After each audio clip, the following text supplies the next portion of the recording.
Hi, seventh grade. So this week we are just going to listen to a story and talk about it. I'm not going to have any exit questions, and you don't have to log your minutes for this week. So we will see you when we come back in January. So December 21st through the 23rd, we are going to listen to and discuss a story about Snowflake Bentley. And Snowflake Bentley was a real person. And you can see in here, genre, this is a biography, is a story about the life of a real person written by someone else. Our last book talk was a biography. So you guys need to go down through here and read some of these things. The vocab words, I do want these in your notebooks. Review the test of vocabulary words: microscope, foolishness, negatives, magnify, evaporate, inspire, lizard, and technique. Masterpieces are objects created with a great skill. Intricate, having many complex parts. Molecules, particles of matter made up of atoms. Pneumonia, a disease of the lungs that can cause fever, chills, cough, and difficulty breathing. Grandeur, the state of or quality of being magnificent or great. So remember, we read everything before we start actually reading the story. We need to get ready for reading so that we can actively read. When evaluating text, a reader makes judgments about the author's purpose and the type of information provided about the subject. So the purpose of a biography is to inform. Remember that from English class, the points of views and author's purpose. To summarize a biography, students should identify the main ideas and restate them in their own words. Individual passages or an entire biography can be summarized. That's why we actively read. That's why we ask questions, make connections, track down the answers, make inferences, and visualize so that we can answer all these questions before we get there. So the story that you're going to read is called Snowflake Bentley. It's by Jacqueline Briggs Martin, and it was illustrated, which means the pictures, by Mary Azarian. Preview and predict. So it wants you to remember before we read, we always look at the title and we analyze the title, because remember, the theme of the story sometimes, almost always, is in the title. Snowflake Bentley. So this is about a person, probably studied snowflakes, maybe was a scientist, just from the vocab words. That's the predictions that I'm making.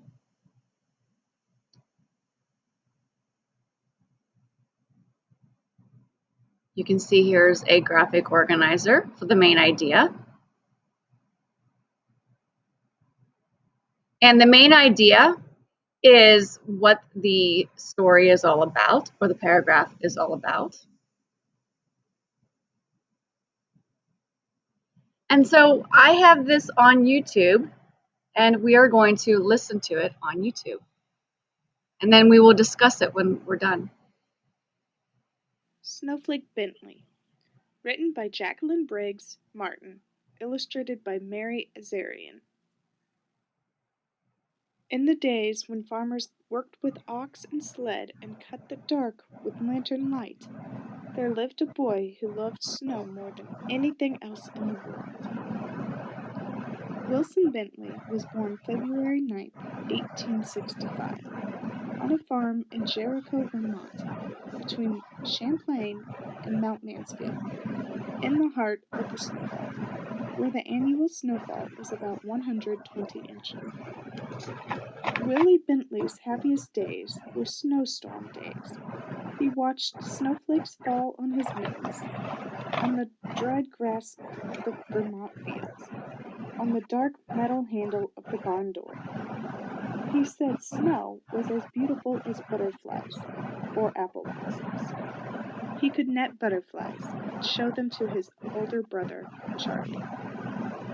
He could pick apple blossoms and take them to his mother, but he could not share snowflakes because he could not save them. Willie's mother was his teacher until he was 14 years old. he attended school for only a few years.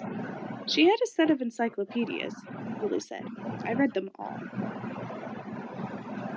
When his mother gave him an old microscope, he used it to look at flowers, raindrops, and blades of grass. Best of all, he used it to look at snow.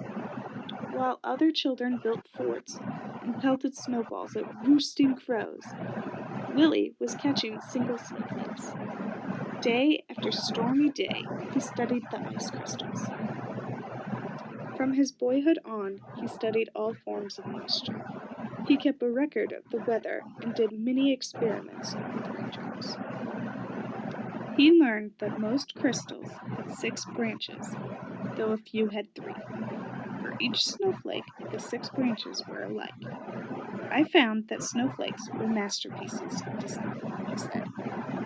No one design was ever repeated. When a snowflake melted, just that much beauty was gone, without leaving any record behind. Their intricate patterns were even more beautiful than he had imagined. He expected to find whole flakes that looked the same, that were copies of each other, but he never did. Willie decided he must find a way to save snowflakes so others could see their wonderful designs. For 3 winters he tried drawing snowflake crystals. They always melted before he could finish. Starting at age 15, he drew 100 snow crystals each winter, 3 winters. When he was 16, Willie read of a camera with its own microscope. If I had that camera, I could photograph snowflakes, he told his mother. Willie's mother knew he would not be happy until he could share what he had seen. Fussing with snow is just foolishness, his mother said. Still, he loved his son. When Willie was 17, his parents spent their savings and bought the camera. The camera made images on large glass negatives. Its microscope could magnify a tiny crystal from 64 to 3,600 times its actual size. It was taller than a newborn calf, and cost as much as his father's herd of 10 cows. Willie was sure it was the best of all cameras. Willie's experiment. He used a very small lens opening, which let only a little light reach the negative. But he kept the lens open for several seconds, up to a minute and a half. Even so, his first pictures were failures, no better than shadows. Yet he would not quit. Mistake by mistake, snowflake by snowflake, Willie worked through every storm. Winter ended, the snow melted, and he had no good pictures. He waited for another season of snow. One day, in the second winter, he tried a new experiment, and it worked. Willie had figured out how to photograph snowflakes. Now everyone can see the great beauty in a tiny crystal, he said. He learned, too, that he could make the snow crystals show up more clearly by using a sharp knife to cut away all the dark parts of the negative around the crystal. This etching meant extra hours of work for each photograph, but Willie didn't know. But in those days, no one cared. Neighbors laughed at the idea of photographing snow. Snow in Vermont is as common as dirt, they said. We don't need pictures. Willie said the photographs would be his gift to the world. While other farmers sat by the fire or rode to town with horse and sleigh, Willie studied snowstorms. He stood at the shed door and held out a black tray to catch the flakes. He learned that each snowflake begins as a speck, much too tiny to be seen. Little bits, molecules, of water attach to the speck to form its branches. As the crystal grows, the branches come together and trap small quantities of air. Many things affect the way these crystal branches grow. A little more cold, a bit less wind, or a bit more moisture will mean different shaped branches. Willie said that is why, in all his pictures, he never found two snowflakes alike. When he found only jumbled, broken crystals, he brushed the tray clean with a turkey feather and held it out again. He waited hours for just the right crystal and didn't notice the cold. If the shed were warm, the snow would melt. If he breathed on the black tray, the snow would melt. If he twitched a muscle as he held the snow crystal on the long wooden pick, the snowflake would break. He had to work fast, or the snowflake would evaporate before he could slide it into place and take its picture. Some winters, he was able to make only a few dozen good pictures. The best snowstorm of his life occurred on Valentine's Day in 1928. He made over 100 photographs during the 2-day storm. He called the storm a gift from King Winter. Willie's nieces and nephews lived on one side of the farmhouse that Willie shared with his brother Charlie. Willie often played the piano as they sang and shared stories and games with them. Willie so loved the beauty of nature, he took pictures in all seasons. In the summer, his nieces and nephews rubbed coat hangers with sticky pitch from spruce trees. Then Willie could use them to pick up spider webs, jeweled with water drops, and take their pictures. On fall nights, he would gently tie a grasshopper to a flower so he could find it in the morning and photograph the dew-covered insect. But his snow crystal pictures were always his favorites. He gave copies away or sold them for a few cents. He made special pictures as gifts for birthdays. He held evening slideshows on the lawns of his friends. Children and adults sat on the grass and watched while Willie projected his slides onto a sheet hung over the clothesline. Many colleagues and universities bought lantern slide copies of his photographs and added to their collections each year. Artists and designers used the photographs to inspire their own work. Even today, those who want to learn about snow crystals begin with Wilson Bentley's book, Snow Crystals. He wrote about snow and published his pictures in magazines. He gave speeches about snow to faraway scholars and neighborhood skywatchers. "You're doing a great work," said a professor from Wisconsin. The little farmer came to be known as the world's expert on snow, the Snowflake Man. But he never grew rich. He spent every penny on his pictures. Willie said there were treasures in snow. "I can't afford to miss a single snowstorm," he told a friend. "I never know when I will find some wonderful prize." Other scientists raised money so Willie could gather his best photographs in a book. When he was 66 years old, Willie's book, his gift to the world, was published. Still, he was not ready to quit.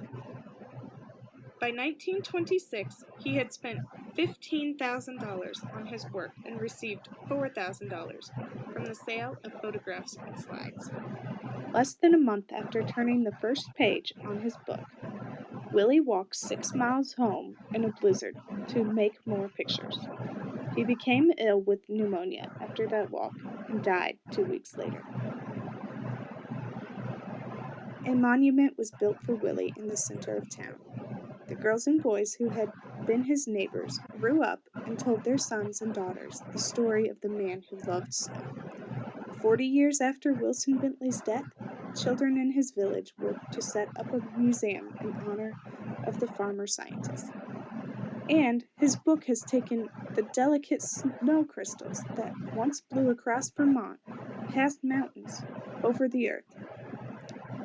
Neighbors and strangers have come to know the icy wonders that land on their mittens, thanks to Snowflake Bentley. The average dairy farmer gets up at dawn because he has to go to work in the cow yard. I get up at dawn too, but it is because I want to find some leaf hung with dew, or a spider web which the dew has made into the most delicate ropes of pearls. I take my camera with me, get down on my knees in the wet grass, and photograph these exquisite bits of nature. Because I do this, I can show these lovely things to people who never would have seen them without my help. They will get their daily quart of milk, all right. Other farmers will attend to that, but I think I am giving them something which is just as important.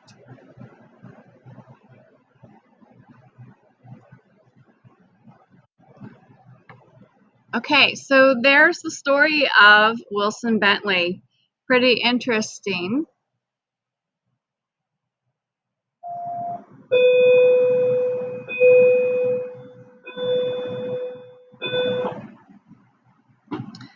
All right, so you guys can see that here's the story.